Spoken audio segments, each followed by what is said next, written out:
Well, I just learned something. Apparently in Czech, Zefrank is pronounced Zefranka. It's cold outside, but you know what today is. It's Ride the Fire Eagle Danger Day.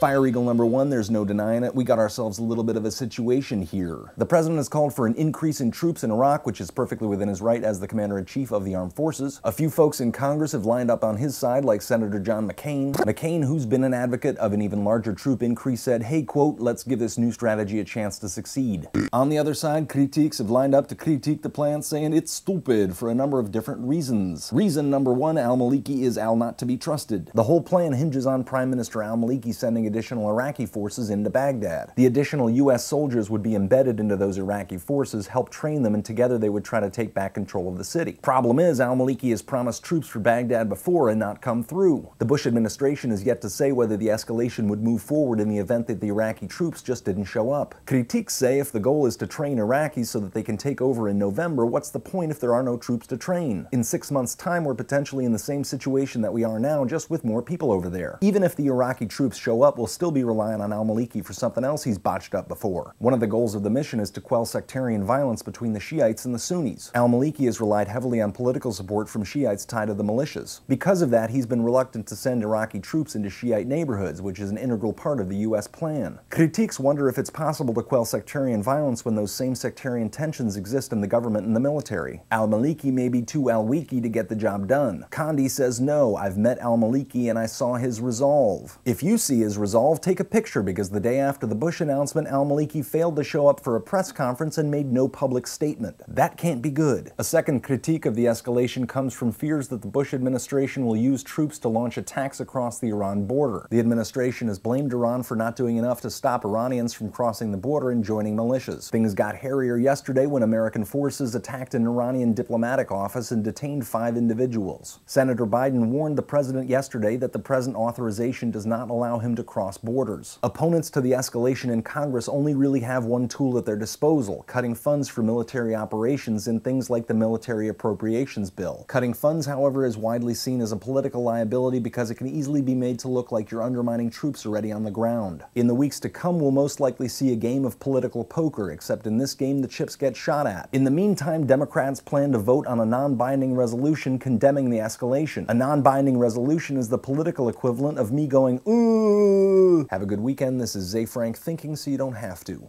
Ooh.